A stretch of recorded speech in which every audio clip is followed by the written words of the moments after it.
1시간 반 정도 비교적 간단하면서도 짧은 회복 기간으로 10년을 젊어지게 하는 수술법의 조합으로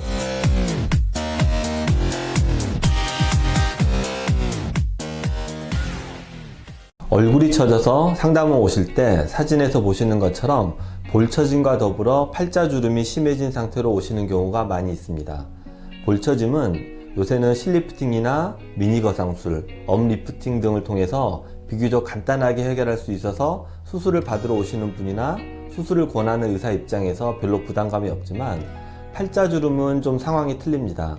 얼굴 전체를 당겨서 수술하는 안면 거상술을 해야 해서 회복 기간도 길고 멍이나 붓기로 고생하시는 경우가 많이 있습니다. 상담을 해보면 팔자주름이 완전히 쫙 펴지는 경우를 원하지 않는 경우가 많이 있습니다. 그리고 팔자주름이 안면 거상술을 할 정도로 심하지 않은 경우도 많이 있습니다.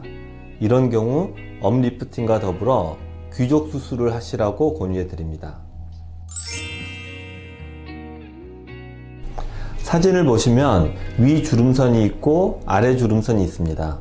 아래 주름선은 마리오네트 주름선, 쉬운 말로 심술보라고도 하는데 이 주름선들은 다음과 같은 원리로 생기게 됩니다. 주름선 위치에 인대가 존재하고 이 인대는 댐 역할을 하게 되고 그 위쪽에 있는 피부가 댐 위로 흘러넘쳐서 생기게 됩니다. 이 댐 위로 흘러넘치는 늘어진 피부를 당겨서 제 위치로 만들어주는 수술은 아래 주름선은 수월합니다.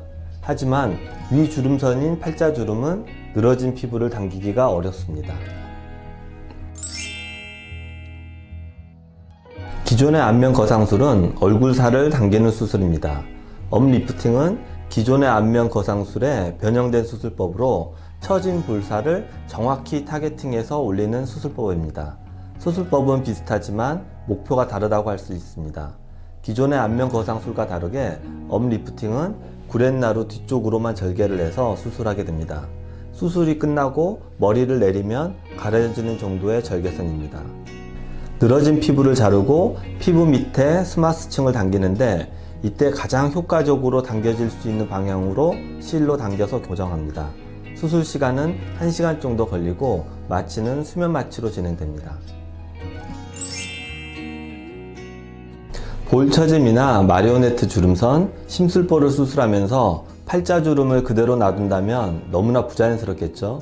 너무 심한 팔자주름을 덜 심한 팔자주름으로 바꾸거나 심하지 않은 팔자주름을 가볍게 부담 없이 해결할 수 있는 방법이 귀족수술입니다. 귀족수술은 움푹 꺼진 팔자주름을 보형물로 채워주는 수술입니다. 보형물은 입안 절개를 통해서 들어가게 됩니다. 보형물 삽입 후 절개선을 봉합하면 수술이 끝납니다. 수술 시간은 20분 정도입니다. 저한테 리프팅 상담을 하러 40대, 50대, 60대 분들이 오십니다.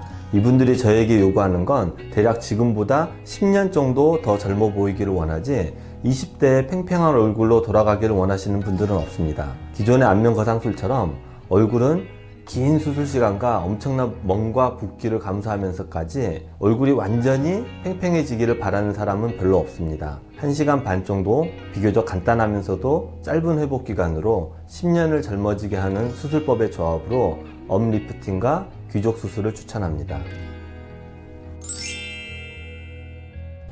업리프팅의 절개선은 다음과 같아서 옆머리를 살짝 내렸을 때 감추어진 정도이고 귀족 수술은 입안 절개이기 때문에 절개선이 보이지 않습니다. 다만 환자분들의 체질에 따라서 수술 자국이 오래가는 분들이 있기 때문에 제가 철저하게 관리해 드립니다. 우선 빠른 회복을 위해 고농도 산소 치료를 합니다. 고농도 산소는 수술 부위의 절개선이 잘 아물고 깨끗해지는데 많은 도움이 됩니다.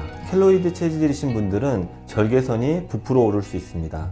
이런 경우에는 캐날로그 주사가 도움이 됩니다. 최악의 경우로 절개선 자국이 많이 보이는 경우는 그 부분만 살짝 잘라내고 꿰매는 흉터 제거 수술을 하기도 합니다. 제가 절개선 관리 잘 해드릴 테니 걱정하지 마시고 수술 받으시기 바랍니다. 붓기랑 회복 기간은 일주일 잡으시면 됩니다. 2개의 수술이 많이 붓는 수술이 아니므로 다음날부터 외출 가능합니다. 실밥은 일주일에서 10일 안에 뽑게 됩니다.